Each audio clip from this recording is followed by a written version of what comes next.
रासायनिक समीकरण को संतुलित करना। अगला टॉपिक क्या है? रासायनिक समीकरण को संतुलित करना। और क्लास 10th या 12th के लिए यानी बोर्ड एग्जाम बच्चे जो भी देंगे सबके लिए बेहद महत्वपूर्ण है। यदि आज ये टॉपिक आप सीख लेते हो तो समझ लो 4 अंक आपका रखा हुआ है। बोर्ड एग्जाम वाले कॉपी में पेपर में देंगे, आप कॉपी में लिखोगे, फिर एग्जामिनर आपको 4 अंक दे देगा। तो 4 अंक किसको किसको चाहिए? पहले हाथ उठाओ। सबको चाहिए। सबको चाहिए। तो सबको चाहिए तो ये क्या सब्सक्राइबर आज ही कंप्लीट करना है, क्योंकि 914 हो गए हैं। और इसके लिए सभी लोगों का आभार, धन्यवाद। सब्सक्राइबर बढ़ाइए और वॉच टाइम बढ़ाइए। वॉच टाइम कैसे बढ़ेगा? यानी आप जो वीडियो देख रहे हो ना उसको एक बार और देख लो। उससे क्या होगा? आपका रिवीजन होगा और हमारा फायदा। तो दुनिया अपना फायदा ढूंढता है, तो आप हमारा भी फायदा करो और अपना भी फायदा करो। वीडियो 1 से 2 बार देखते हैं आप तो वॉच टाइम हमारा मल्टीपल होगा, लेकिन आपका नॉलेज भी मल्टीपल होगा। जो टॉपिक एक बार में क्लियर नहीं होगा दोबारा क्लियर होगा, बट हो जाएगा। क्लियर है? और वैसे भी बहुत आसान लैंग्वेज में बता रहे हैं एकदम कि आपको समझ में आना चाहिए। सबसे पहले तो ध्यान दो, रासायनिक समीकरणों को संतुलित करना। संतुलित करने का तात्पर्य ये होता है, जैसे एक तराजू यदि है, ठीक है, और इस तराजू के एक ऐसे हम ले लें कि इधर भी भाई कुछ वजन रख रहा है और इधर भी कुछ वजन रख रहा है, तो जब भी दुकानदार आपको सामान देता है, सोनार के दुकान के पास जाएंगे ना तो बिल्कुल इक्वल करके देगा दोनों तरफ। यानी 1 ग्राम यानी 0.1 ग्राम भी एक्स्ट्रा नहीं दे सकता है, क्योंकि यदि 0.1 ग्राम भी एक्स्ट्रा देगा तो उसका 1000 रुपये का नुकसान। तो कोई 1000 रुपये का नुकसान करना चाहेगा? नहीं करना चाहेगा। तो बिल्कुल सुनार के जैसे यदि इधर इतना 0.15 ग्राम है तो इधर भी 0.5 ग्राम, यानी दोनों क्या होंगे? बिल्कुल इक्वल होंगे। तब यहाँ पे जो कांटा लगा रहता ना, ये सुई, ये कांटा रहता है, सुई ये आगे या पीछे नहीं होता, बिल्कुल क्या होता है? उसी को बोलते हैं बैलेंस।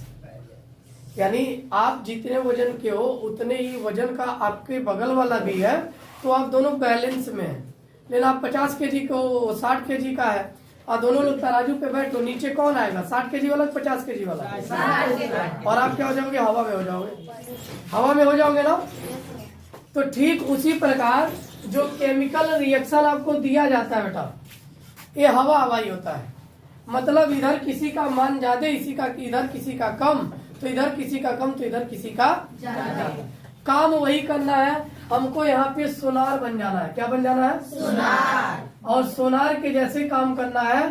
सोनार काम क्या करता है भैया? 12.5 ग्राम का सोना है तो 12.5 ग्राम का ही देगा, 12.51 ग्राम नहीं देगा, केवल 12.5 ही देगा एग्जैक्ट। तो आपको भी वही काम करना है भैया। इधर अगर आपको मैग्नीशियम दिखाई दे रहा है 8 है तो इधर भी 1 ही होना चाहिए। अगर 1 से अधिक हो रहा है तो आप इधर बढ़ा लो। मतलब कहीं ना कहीं कुछ भी करके उसको आपको क्या करना? वजन बढ़ाना होता है। तो ठीक उसी प्रकार काम वही करेंगे कि जितना नंबर ऑफ एटम रिएक्टेंट में हो, रिएक्टेंट मतलब बेटा अभिकारक में हो, सिंपल बात, नो बकवास, और उतना ही यानी नंबर ऑफ एलिमेंट या एटम किसमें होना चाहिए बेटा? उत्पाद में होना चाहिए, यानी रिएक्टेंट में, रिजल्ट में होना चाहिए। बात समझ में आ रही है? तो अभिकारक और उत्पाद के यदि नंबर ऑफ एटम हम बराबर दिखा दिए तो हमारा इक्वेशन बैलेंस हो जाता है। क्या हो जाता है? बैलेंस। तो सिंपल बात, नो बकवास, बस करना है इतना ही कि नंबर ऑफ एटम जितना इधर हो उतना ही इधर भी होना चाहिए।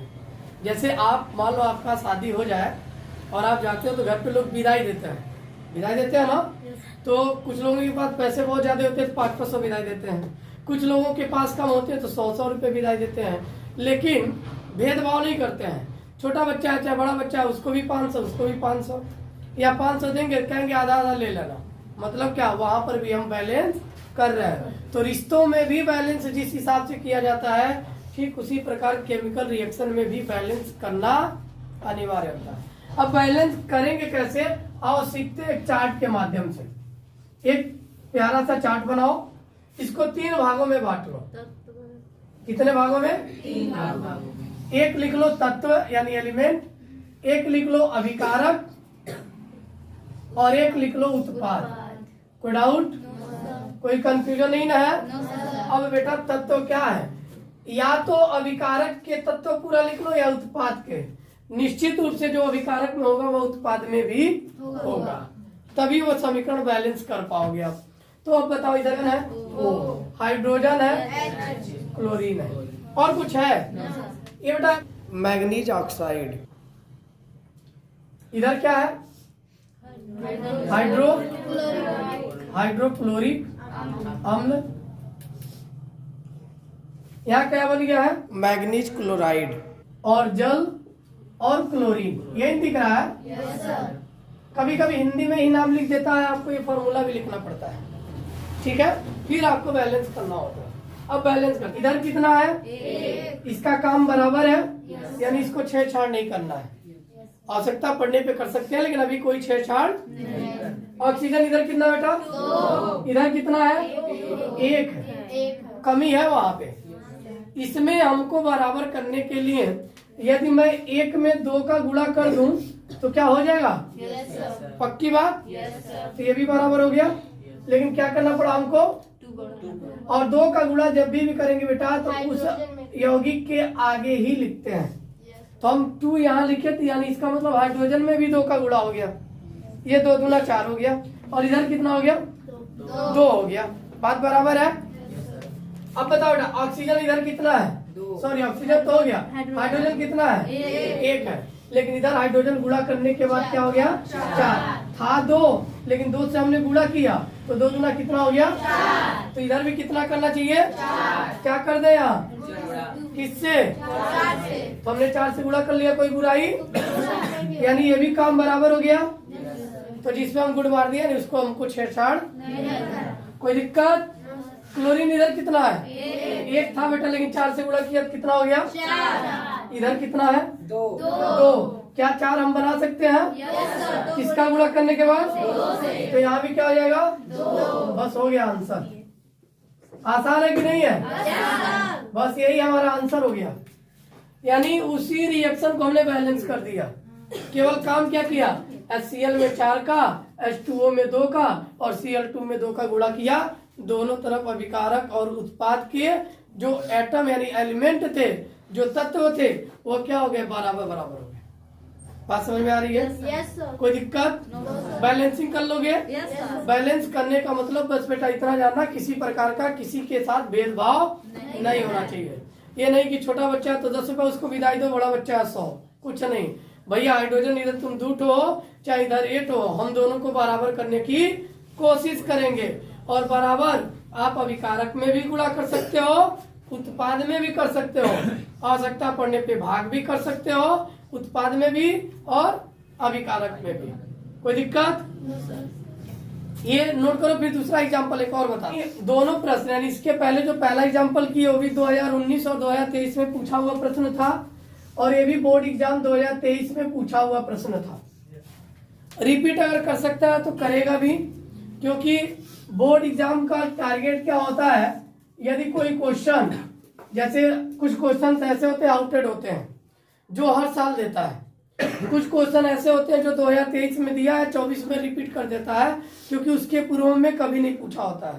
तो ये भी 2023 में अभी मॉडल आया है, ये मार्केट में बिल्कुल नया है, तो अफवाह से बचे, हो सकता है 24 में भी आ जाए। इसलिए खूब तन मन धन लगा के दोनों पढ़े हैं। धन वही है जो समय से हमारा फीस जमा करता है, बाकी तन आपका यहीं पर है, यहीं पर है ना। अब मन हम नहीं बता सकते आपका मन यहाँ है कि कहीं और है। नहीं, कुछ लोगों का मन घर पे होगा कि हमारे मौसी जी आई हैं, आज हमको कुछ मिलेगा, बर विदाई, वहाँ मन नहीं ना है। चलिए, जब मन यहाँ है तो आइए देखते हैं।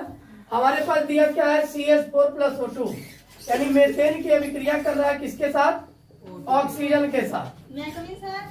आइए sir, good afternoon, good afternoon सबको। बैठ जाओ चुपचाप, शोर ना करो बेटा। कार्बन डाइऑक्साइड प्राप्त हुआ, और क्या, जल। अब इसी को आपको क्या करना बेटा, बैलेंस करना है।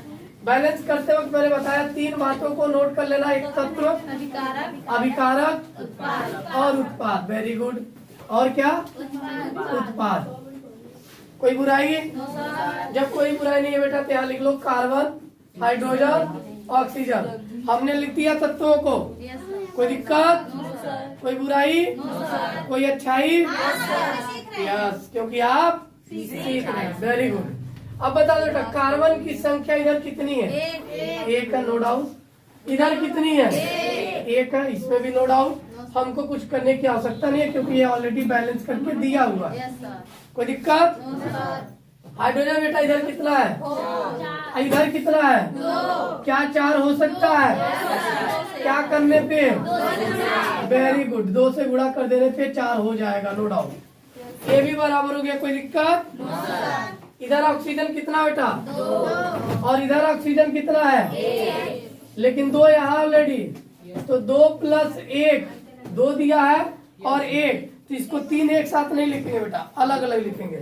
2 + 1 और 1 को ध्यान से देखोगे बेटा, तो इसमें हमने 2 का गुणा ऑलरेडी किया था, तो 2 का गुणा ऑलरेडी आप भी करोगे, तो 2 1 जा 2 और +2 इधर तो 4 हो गया, लेकिन इधर अभी कितना है? 2 है, तो 2 से यदि गुणा कर दे 2 2 जा 4, तो दोनों तरफ 4 और 4 हो गया। इस पे भी गुड मार्क कर लेना, हो गया आपका बैलेंस। कोई डाउट? अच्छी बात है। जब आपको आ जाएगा तो ये चार्ट बनाने की जरूरत नहीं है, आंख बंद करना, फटाफट लिखते जाना कि भैया यहाँ पे देख रहे हैं कार्बन 1 है, यहाँ कार्बन 1 है, इसको छोड़ देंगे। यहाँ हाइड्रोजन 4 है, यहाँ हाइड्रोजन 2 है, 2 का गुणा कर लेंगे, 4 हो गया। यहाँ ऑक्सीजन भाई 2 था, यहाँ 2 और 1 3 था, लेकिन 2 से हमने गुणा किया तो 2 और 2 4 हो गया, 2 से यहाँ गुणा कर लेंगे। तब ये आपको बनाने की आवश्यकता नहीं है। लेकिन जब आपको लगे कि हाँ हम ऐसे डायरेक्ट नहीं कर पा रहे हैं, तो आप ये चार्ट जरूर बना लेंगे, तब कोई दिक्कत नहीं होगा। एक एग्जांपल नंबर 3, ये आपको करना है। साइनाइड यानी KCl, पोटेशियम साइनाइड की अभिक्रिया कराया शांत सल्फ्यूरिक अम्ल यानी H2SO4 से, और क्या बना लिया है? पोटेशियम सल्फेट बेटा, यानी K2SO4 प्लस पोटेशियम सल्फेट के साथ साथ हाइड्रोजन साइनाइड भी बना रहा है। क्या बना रहा है? यानी HCl बना रहा है। क्या बना रहा है? HCl। इसकी वैलेंसी कर लोगे सभी लोग? तो एक साथ बोलो हाँ, तो समझ में आएगा ना? सभी लोग पक्की बात? तो सिंपल बात, नो बकवास, कुछ नहीं खास, 2024 में आएगा क्योंकि क्वेश्चन है झक्कास, 100% आएगा। आप नोट कर लीजिए ये दोनों, और इसके पहले जो बताया वो, यानी 3 यदि आप कर लिए प्रैक्टिस में, तो बेटा 2-4 और कर लेना घर से, बाकी कोई बुराई नोट हो जाएगा। ओके, धन्यवाद, थैंक यू, गुड नाइट। अच्छा गुड नाइट नहीं, लेकिन चैनल पे बेटा आप व्यूज बढ़ाओ और वॉच टाइम बढ़ाओ, सब्सक्राइबर बढ़ाओ। 914 हुए हैं, 1000 आज कंप्लीट हो जाएंगे तो आप लोग को पार्टी मिलेगा। पक्का? सर कल हम 3 सब्सक्राइबर बढ़वा 1000 सब्सक्राइबर कंप्लीट हुए तो आपको पक्का मिठाई मिलेगा। मिठाई नहीं चाहिए, केक कटेगा। समोसा, तुम लोग केक काटना, हम भी केक खाएंगे, तुम लोग भी खाना। आप केक काटेंगे? आप काटेंगे? अब नहीं, तुम लोग काटना, आप काटिएगा। कोई चैनल मेरा नहीं है, सबका है, ठीक? हाँ, सब लोग प्रमोट करो और जल्दी जल्दी सब्सक्राइबर बढ़ाओ।